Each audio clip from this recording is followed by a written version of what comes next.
हजरत इब्राहीम अलैहिस्सलाम का जिक्र कुरान पाक के रुशद व हिदायत का पैगाम। चूँकि इब्राहीमी मिल्लत का पैगाम है, इसलिए कुरान पाक में जगह जगह हजरत इब्राहीम अलैहिस्सलाम का जिक्र किया गया है, जो मक्की मदनी दोनों किस्म की सूरतों में मौजूद है। यानी 35 सूरतों की 63 आयतों में हजरत इब्राहीम अलैहिस्सलाम का जिक्र मिलता है। हजरत इब्राहीम के वालिद का नाम। तारीख और तौरात दोनों हजरत इब्राहीम के वालिद का नाम तारिक बताते हैं, और कुरान पाक के एतबार से हजरत इब्राहीम अलैहिस्सलाम के वालिद का नाम आजा है। इस सिलसिले में उलेमा, तफसीर लिखने वाले, मगरिबी मुस्तशरकों और तहकीक करने वालों ने बड़ी बड़ी लंबी लंबी बहसें की हैं, लेकिन इनमें अख्तियार की गई ठंडी ठंडी बातें हैं।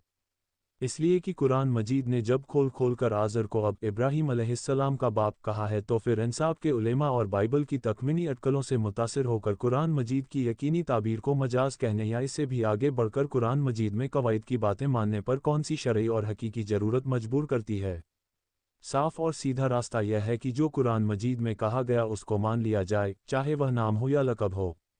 हजरत इब्राहीम अलैहिस्सलाम और दूसरे अंबिया अलैहिमुस्सलाम। हजरत इब्राहीम के हालात के साथ उनके भतीजे हजरत लूत अलैहिस्सलाम और उनके बेटों हजरत इस्माइल अलैहिस्सलाम और हजरत इसहाक अलैहिस्सलाम के वाक़ियात भी वाबिस्ता हैं। इन तीनों पैगंबरों के तफसीली हालात इनके तज़किरों में बयान किए गए हैं। यहाँ सिर्फ हजरत इब्राहीम अलैहिस्सलाम के हालात के तहत कहीं कहीं जिक्र आएगा। हजरत इब्राहीम अलैहिस्सलाम की अज़मत। हजरत इब्राहीम की शान की इस अज़मत के पेशेंज़र जो नबियों और रसूलों के दरमियान उनको हासिल है, कुरान मजीद में उनके वाक़ियात को अलग अलग उसलूब के साथ जगह जगह बयान किया गया है। एक जगह पर अगर थोड़े में जिक्र है, तो दूसरी जगह तफसील से तज़किरा किया गया है, और कुछ जगहों पर उनकी शान और खूबी को सामने रखकर उनकी शख्सियत को नुमायाँ किया गया है। तौरात ये बताती है कि हजरत इब्राहीम इराक के कस्बा उर के बाशिंदे थे और अहले फद्दान में से थे, और उनकी कौम बुत परस्त थी। जबकि इंजील में साफ लिखा है कि उनके वालिद नज्जारी का पेशा करते और अपनी काम के अलग अलग कबीलों के लिए लकड़ी के बुत बनाते और बेचा करते थे। मगर हजरत इब्राहीम अलैहिस्सलाम को शुरू ही से हक़ की बसीरत और रुशद व हिदायत अता फरमाई, और वे ये यकीन रखते थे कि बुत न देख सकते हैं, न सुन सकते हैं, और न किसी की पुकार का जवाब दे सकते हैं, और न नफ़ा व नुकसान का उनसे कोई वास्ता है, और न लकड़ी के खिलौनों और दूसरी बनी हुई चीज़ों के और उनके बीच कोई फ़र्क और इम्तियाज़ है। वे सुबह व शाम आँख से देखते थे कि इन बेजान मूर्तियों को मेरा बाप अपने हाथों से बनाता और गढ़ता रहता है, और जिस तरह उसका दिल चाहता है नाक कान आँखें गढ़ लेता है और फिर खरीदने वालों के हाथ बेच देता है। तो क्या ये खुदा हो सकते हैं, या खुदा जैसे या खुदा के बराबर हो सकते हैं? हजरत इब्राहीम अलैहिस्सलाम ने जब ये देखा कि कौम बुत पस्ती, सितारा परस्ती और मज़ाहिर परस्ती में ऐसी लगी हुई है कि खुदाए बरतर की कुदरत मुतलका और उसके एक होने और समद होने का तसव्वुर भी उनके दिलों में बाकी न रहा, और अल्लाह के एक होने के अकीदे से ज़्यादा कोई ताज्जुब की बात नहीं रही, तब उसने अपनी हिम्मत चुस्त की और ज़ाते वाहिद के भरोसे पर उनके सामने दीन हक़ का पैगाम रखा और ऐलान किया, ए कौम, यह क्या है जो मैं देख रहा हूँ कि तुम अपने हाथ से बनाए हुए बुतों की परस्तिश में लगे हुए हो? क्या तुम इस कदर गफलत के ख्वाब में हो कि जिस बेजान लकड़ी को अपने हथियारों से गढ़कर मूर्तियां तैयार करते हो, अगर वे मर्जी के मुताबिकम न बने तो उनको तोड़कर दूसरे बना लेते हो, बना लेने के बाद फिर उन्हीं को पूजने और नफ़ा नुकसान का मालिक समझने लगते हो? तुम इस खुराफात से बाज आ जाओ, अल्लाह की तौहीद के नज़्म गाओ और उस एक हकीकी मालिक के सामने सरे नियाज झुकाओ जो मेरा, तुम्हारा और कुल कायनात का खालिक व मालिक है।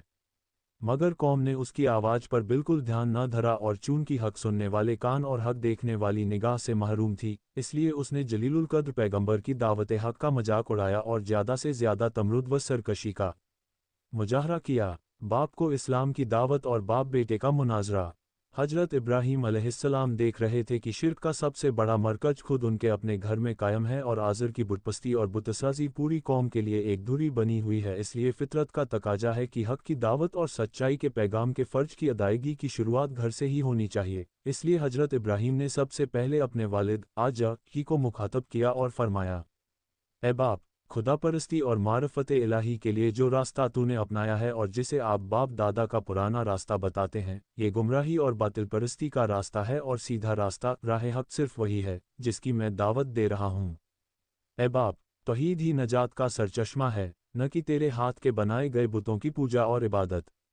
इस राह को छोड़कर हक़ और तौहीद के रास्ते को मजबूती के साथ अख्तियार कर, ताकि तुझको अल्लाह की रजा और दुनिया और आखिरत की सआदत हासिल हो। मगर अफसोस कि आज़र पर हजरत इब्राहीम अलैहिस्सलाम की नसीहतों का बिल्कुल कोई असर नहीं हुआ, बल्कि हक कबूल करने के बजाय आज़र ने बेटे को धमकाना शुरू किया। कहने लगा कि इब्राहीम, अगर तू बुतों की बुराई से बाज ना आएगा तो मैं तुझको पत्थर मार मार कर हलाक कर दूंगा। हजरत इब्राहीम ने जब ये देखा कि मामला हद से आगे बढ़ गया और एक तरफ अगर बाप के एहतराम का मसला है तो दूसरी तरफ फ़र्ज़ की अदायगी, हक़ की हिमायत और अल्लाह के हुक्म की इताअत का सवाल, तो उन्होंने सोचा और आखिर वही किया जो ऐसे ऊंचे इंसान और अल्लाह की जलीलुल क़द्र पैगंबर के शायान शान था। उन्होंने बाप की सख्ती का जवाब सख्ती से नहीं दिया, हकीर समझने और जलील करने का रवैया नहीं बरता, बल्कि नहीं, लुत्फ़ व करम और अच्छे अखलाक के साथ यह जवाब दिया, ए बाप, अगर मेरी बात का यही जवाब है तो आज से मेरा तेरा सलाम है। मैं अल्लाह के सच्चे दीन और उसके पैगाम हक़ को नहीं छोड़ सकता और किसी हाल में बूतों की परस्तिश नहीं कर सकता। मैं आज तुझसे जुदा होता हूँ, मगर गायबाना बारगहे इलाही में बख्शीश तलब करता रहूँगा, ताकि तुझको हिदायत नसीब हो और तू अल्लाह के अज़ाब से नजात पा जाए। कौम को इस्लाम की दावत और उससे मुनाजरा। बाप और बेटे के दरमियान जब मेल की कोई शक्ल न बनी और आज़र ने किसी तरह इब्राहीम की रुशद व हिदायत को कबूल न किया, तो हजरत इब्राहीम ने आज़र से जुदाई अख्तियार कर ली और अपनी हक़ की दावत और रिसालत के पैगाम को फैला दिया और अब सिर्फ आज ही मुखातब न रहा बल्कि पूरी कौम को मुखातब बना लिया। मगर कौम अपने बाप दादा के दीन को कब छोड़ने वाली थी? उसने इब्राहीम की एक न सुनी और हक़ की दावत के सामने अपने बातिल माबूदों की तरह गूंगे, अंधे और बहरे बन गए। और जब इब्राहीम ने ज़्यादा जोर देकर पूछा कि यह तो बतलाओ कि जिनकी तुम पूजा करते हो, ये तुम्हें किसी किस्म का भी नफ़ा या नुकसान पहुँचाते हैं, कहने लगे कि इन बातों के झगड़े में हम पड़ना नहीं चाहते। हम तो ये जानते हैं कि हमारे बाप दादा यही करते चले आए हैं, इसलिए हम भी वही कर रहे हैं।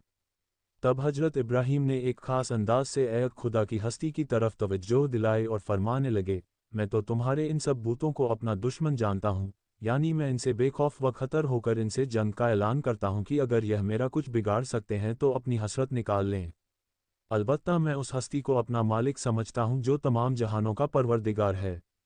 जिसने मुझको पैदा किया और सीधा रास्ता दिखाया, जो मुझको खिलाता पिलाता यानी रिज़्क़ देता है, और जब मैं मरीज़ हो जाता हूँ तो वह मुझको शिफा बख्शता है, और मेरी ज़िंदगी और मौत दोनों का मालिक है, और यानी खताकारी के वक्त जिससे ये लालच करता हूँ कि वह क़यामत के दिन मुझको बख्श दे, और मैं उसके हुजूर में ये दुआ करता रहता हूँ, ए परवरदिगार,